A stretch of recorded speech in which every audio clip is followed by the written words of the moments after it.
Vamos tomar um cafezinho aqui na minha caneca canadense, literalmente, e responder algumas perguntas sobre consumismo e minimalismo na América do Norte. Que tal?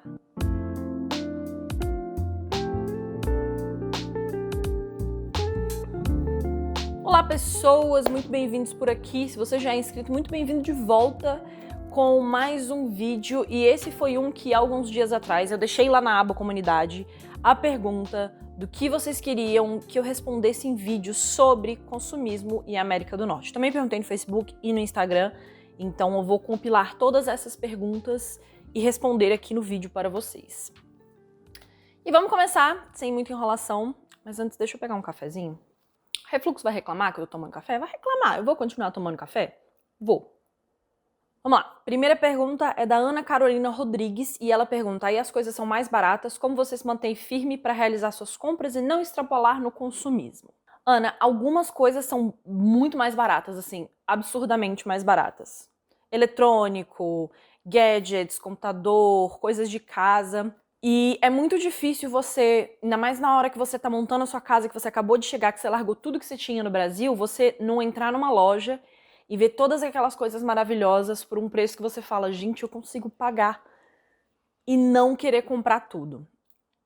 Mas aí é a hora que você realmente tem que, sabe, se focar todo aquele processo minimalista pelo qual você passou e lembrar, eu não preciso disso tudo, eu vou comprar o que eu preciso e se eu precisar de outra coisa mais pra frente, eu compro. Vou dar um exemplo, inclusive, que é o exemplo mais real da minha vida nesse momento.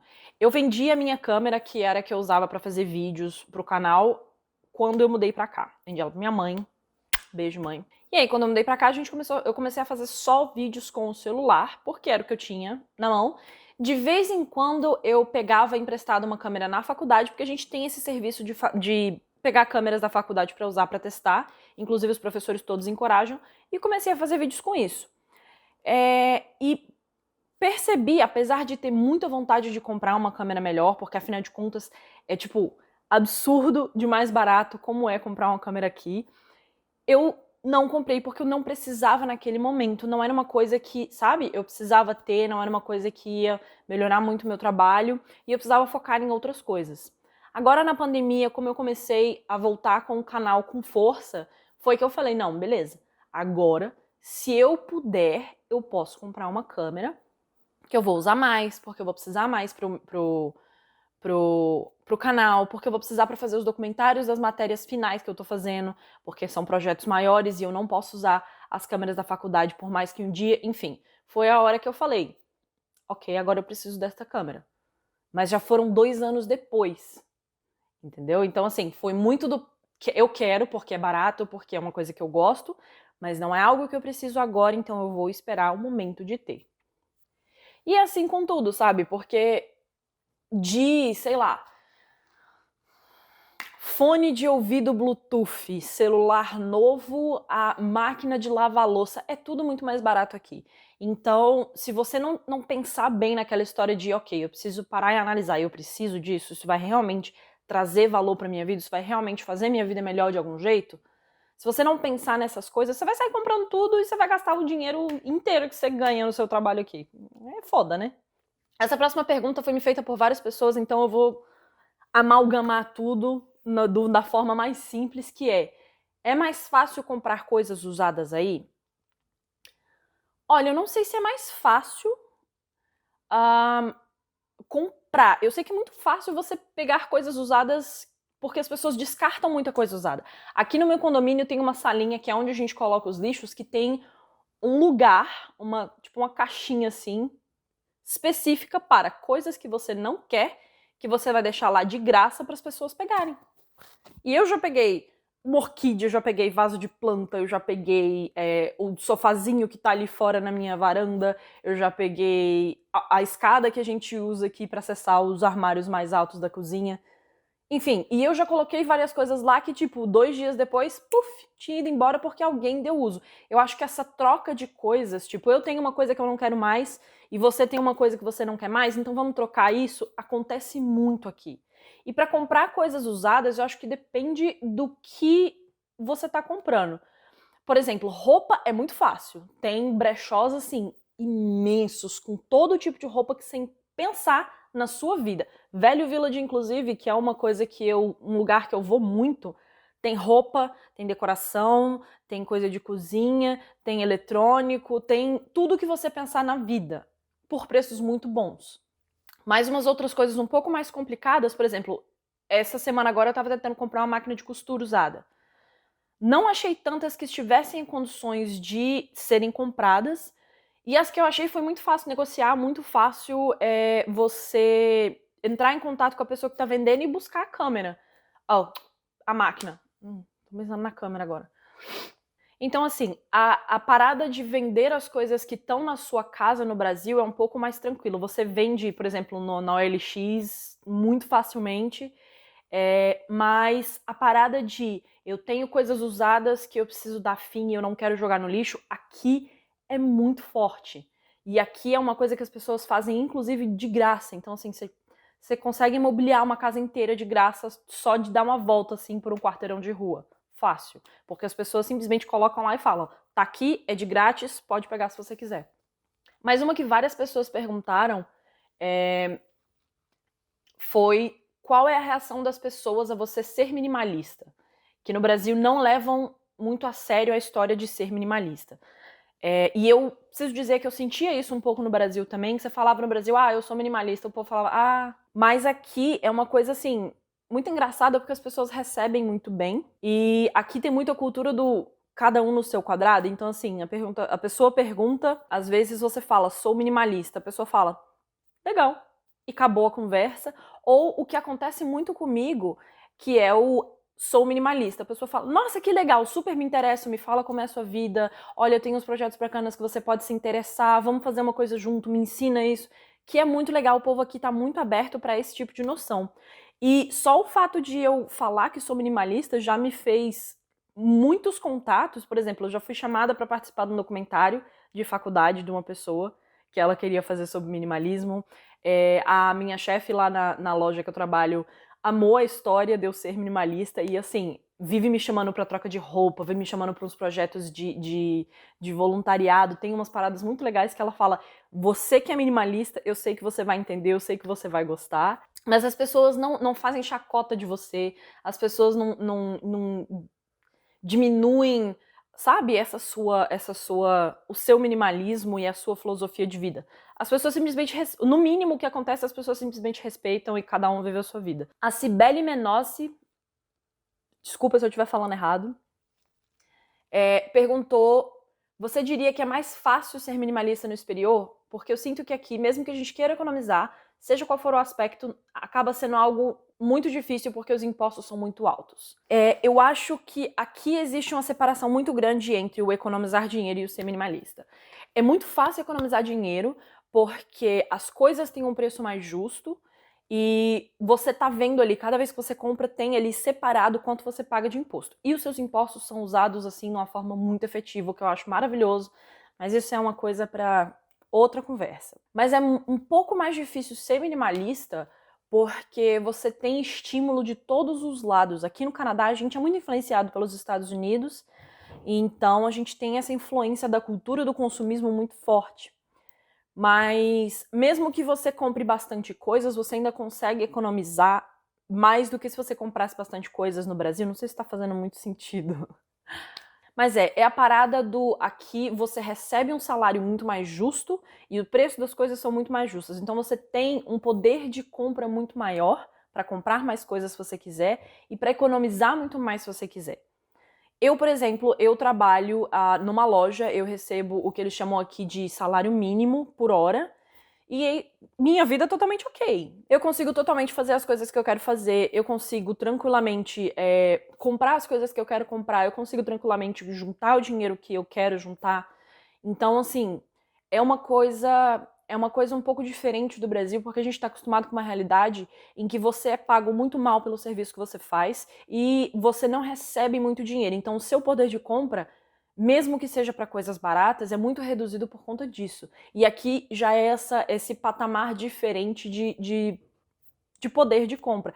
Mas, enfim, é mais fácil economizar, é um pouco mais difícil ser minimalista. Acho que essa é a resposta simplificada. Outra pergunta que veio de várias formas, de várias pessoas diferentes, é como lidar com os feriados de compra dos Estados Unidos? Como eu falei, aqui no Canadá, a gente é muito influenciado pelos Estados Unidos porque tá aqui do lado, né? Então, muita gente perguntou a história do Black Friday, muita gente perguntou todas essas coisas de feriados específicos para compra que tem nos Estados Unidos. Mas vou ser sincera que os canadenses gostam de um feriadinho só para sair para comprar coisa também, tá? Aqui tem uma parada muito engraçada que chama Boxing Day, que é um dia depois do Natal. Todas as lojas, absolutamente todas as lojas que eu já vi nesse país estão com promoções gigantes. E aqui no Canadá, trabalhando em loja, eu descobri isso, o Boxing Day chega a ser mais difícil de lidar para os vendedores do que a Black Friday, porque muito mais gente vai comprar no Boxing Day do que na Black Friday. Enfim, e como minimalista, você lidar com isso é um pouco difícil, especialmente no começo, porque, cara, os preços já são baratos. E aí o povo vai e coloca as coisas a 70% de desconto. Mas também é muito bom quando você já tem essa consciência do que você precisa, do que você quer e do que é supérfluo, porque você consegue evitar toda essa bagunça. Tipo, se você não tem nada que você precisa comprar, nada que você já tá planejando comprar há mais tempo, é só não passar em frente ao shopping. Tá tudo bem. Agora, se você tem algo que você quer comprar, você já começa a se preparar para, no Boxing Day, eu vou olhar isso e eu vou nessa uma loja comprar essa uma coisa e pronto. Exige uma força de vontade imensa para você estar no meio daquela coisa, naquela, sabe? Murmurinho de pessoas comprando e ver aquele tanto de promoção e não comprar mais coisas. Exige, mas nada impossível também. E eu vou ser muito sincera que esses feriados de compra, na verdade, me dão um pouco nos nervos, especialmente depois que eu comecei a trabalhar do outro lado da moeda, porque, cara, é uma bagunça, é um caos, é muito cansativo, cara. Trabalhar em loja em feriado de compra é, assim, desesperador. Miriam Rodrigues pergunta em relação ao preço de serviços e produtos básicos, como alimentação, energia, água, telefone. Existe muita diferença de valor em comparação ao local que você morava no Brasil? Eu morei em 2 lugares no Brasil que eu tive que pagar as minhas contas, que eu tive que comprar as minhas coisas, que foi Brasília e São Paulo. Entre Brasília e São Paulo já tem uma diferença imensa de preço de tudo. São Paulo é muito mais cara. São Paulo é uma das cidades mais caras da América Latina. E assim, aluguel, água, sair para comer, tudo isso já era muito mais caro que Brasília. Eu acho que por isso, quando eu mudei para cá, eu senti uma diferença muito grande em achar que aqui era muito ok. Mas eu conheço muita gente que veio de outras cidades que acha aqui muito mais caro. Então acho que depende muito da região que você mora no Brasil. Preço de aluguel aqui é uma coisa um pouco absurda. Imóvel em Toronto, seja para você alugar, seja para você comprar, é uma coisa muito cara. Então isso é o que toma a maior parte do dinheiro que você faz trabalhando aqui. Morar. Água, aquecimento, que é uma coisa que você precisa muito aqui, especialmente no inverno. Sei lá, telefone, essas coisas têm um preço muito ok. Eu diria que mais baixo do que em São Paulo, mas mais ou menos equiparado ao que era em Brasília. A diferença é que eu ganho mais do que eu ganhava em Brasília trabalhando menos. Então, minha vida nesse ponto melhorou um pouco. Mas preço de coisas, por exemplo, vou sair pra, sei lá, pra ir num bar de karaokê com os meus amigos. Se eu fizesse em Brasília, só eu ia pagar, sei lá, 100 a 150 reais entre cerveja, comida, entrada e todas essas coisas. Aqui a gente sai pra ir num bar de karaokê, tudo bem que não é bem no centro da cidade, o que a gente vai, é um pouquinho mais distante, mas sei lá, 20 minutos de transporte público. A gente paga, eu e meu marido, os 100 dólares entre beber a cerveja e drinks e outras coisas, comer e comer bem e todas essas coisas. Quer vir ajudar aqui a responder? É uma pergunta que é pertinente a você também, vem cá. A pergunta é se as coisas aqui em Toronto são um pouco mais baratas que no Brasil.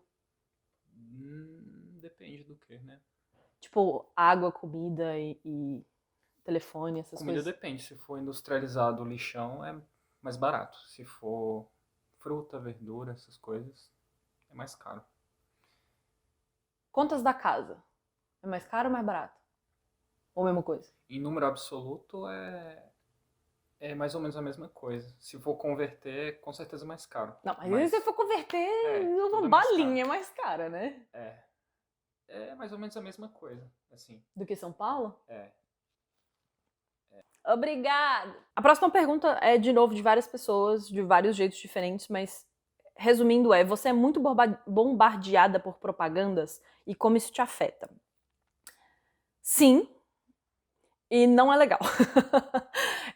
A propaganda aqui é uma coisa muito agressiva. Não é só porque tá em todos os lugares. Você entra no TTC, que é o transporte público, tem propaganda em absolutamente todo lugar. Você liga a televisão, é propaganda o tempo inteiro. Tem canais inteiros dedicados só à propaganda. Propaganda tá em todo lugar que você olha aqui na América do Norte. Eu acho que aqui no Canadá ainda é menos que nos Estados Unidos, mas a gente é muito bombardeado de propaganda o tempo inteiro para tudo que você pensar na vida. E a parada da propaganda é que ela não é só mais um jeito de, de anunciar um produto, ela acaba sendo um pouco uma influência cultural também. Então, eu acho que o que mais me afeta da propaganda aqui é a parada da pressão estética. Eles são muito, muito, muito agressivos aqui com isso. E eles são muito agressivos com tentar manter a pressão para você estar consumindo o tempo inteiro. Então, eu preciso dizer que exige uma força um pouco grande aí para você se manter, sabe, no minimalismo e não se deixar ser tão influenciado por todas aquelas propagandas ali. Porque, olha, tem demais em todo lugar. E eles são, assim, incansáveis. É bizarro.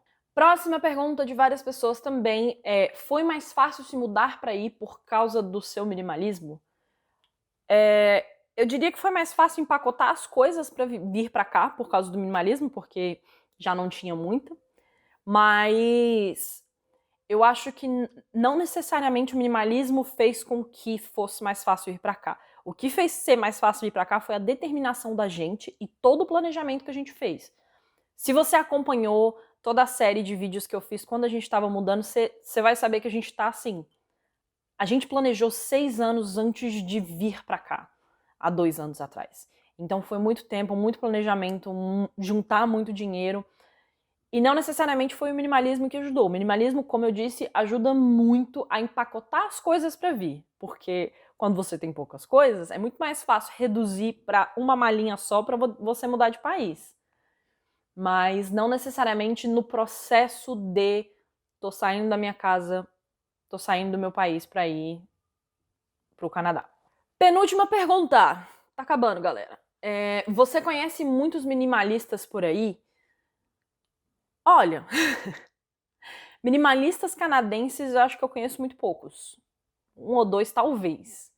Eu conheço vários minimalistas brasileiros aqui no Canadá, mas eu não conheço minimalistas canadenses. Eu acho que, apesar de estarem muito inseridos nessa cultura do compre sempre, compre muito, gaste todo o seu dinheiro comprando, muitos canadenses que eu conheço têm uma consciência de eu não preciso de tanta coisa. Não sei se é porque eu conheço uns canadenses muito cabeça boa ou o que é que tá acontecendo, mas a maioria dos meus amigos, eles não são muito consumistas, sabe? Eles são meio tipo, não tô afim de gastar meu dinheiro. Tem isso também, né? 90% dos meus amigos são quebrados igual eu.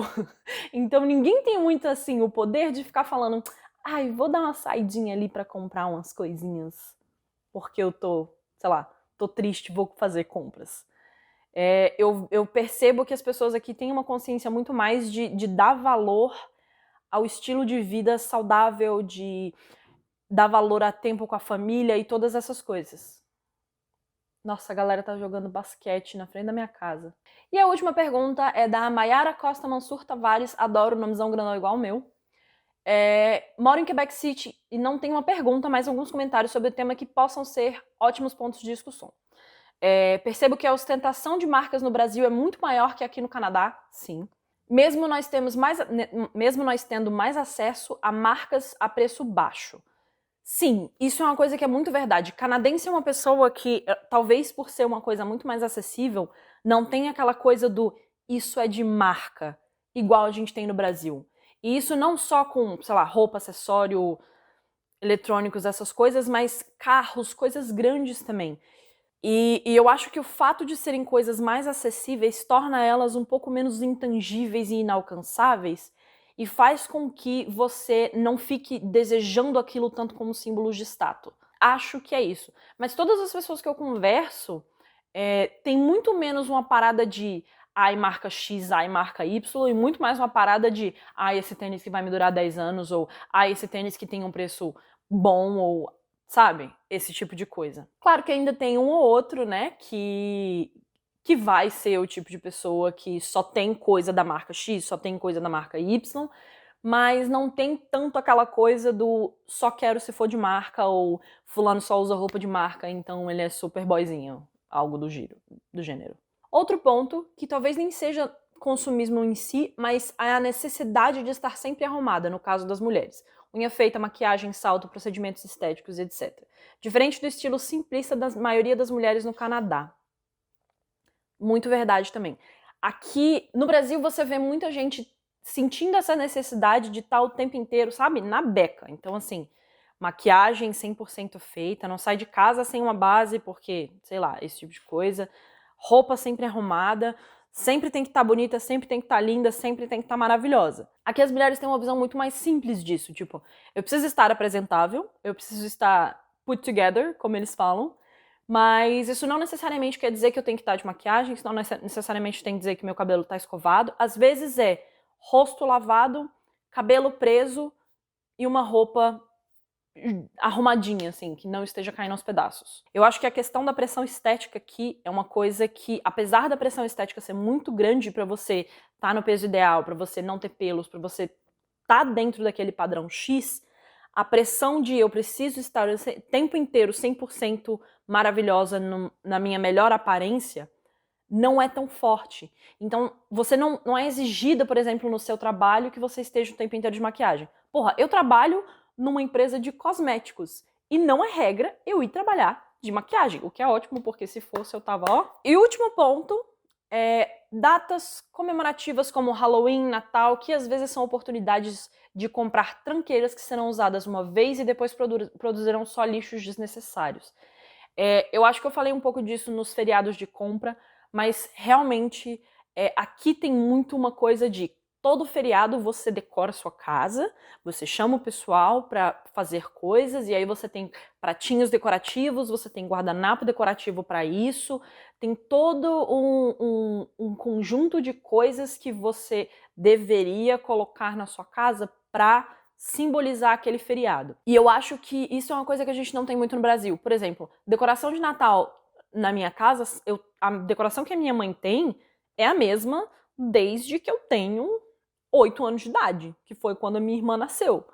Pelo que eu me lembro, é a mesma decoração. E eu achava o máximo que todo ano eu sabia quais eram os enfeitinhos que eu gostava, ia lá e pendurava esses. E era assim, a árvore de Natal dentro de casa, a guirlanda na porta e acabou. Aqui o povo põe coisa, sabe, no gramado na frente, decora a casa inteira, põe luz no telhado, coloca centro de mesa na hora de fazer a ceia, e aí cada prato tem uma decoraçãozinha de Natal, guardanapo de Natal. O negócio é muito mais papagaiado. E as papagaiações... Oi, tudo bom? E as papagaiações são coisas que, tipo, é muito específica para aquele ponto do ano, então você não vai conseguir usar em outros pontos, então às vezes é uma coisa que você usa uma vez no ano e não vale a pena guardar, gera realmente muito lixo. Mas eu acho que tem muita gente e muitos minimalistas, muitas pessoas que nem eu, que não usam tanto coisas que você vai usar e jogar fora. Por exemplo, a minha decoração de Natal é toda feita com coisas naturais. A minha guirlanda é uma guirlanda de corda com pinha e alecrim. Que é o que eu faço o quê? Eu colho alecrim, sei lá, um mês antes e penduro na guirlanda e deixo ele secar na guirlanda. Fica um cheiro maravilhoso na casa, eu vou te dizer. Mas existe esses dois lados aí da moeda nesse quesito, porque a pressão para você ter uma casa festiva em época de festa em feriados é muito grande. Mas também existe uma coisa do canadense versus o americano, do canadense ter mais a consciência de eu não preciso tanto de coisas que eu não vou usar mais de uma vez. E é isto. Esse foi um vídeo que eu gostei muito de fazer e eu achei muito legal as perguntas que vocês deixaram. Então, Se você tem alguma sugestão de algum outro vídeo que eu possa responder perguntas de algum outro tema, deixa aqui embaixo qual tema que você quer, as perguntas para eu responder, que, né, produziremos mais um aí. Se você gostou desse vídeo, não esquece de deixar o seu like aqui embaixo também, se inscrever no canal para não perder nenhum dos próximos e liga o sininho das notificações, que assim você fica sabendo toda vez que eu lançar um vídeo novo. Eu vou ficando por aqui, beijo pra vocês e até o próximo vídeo.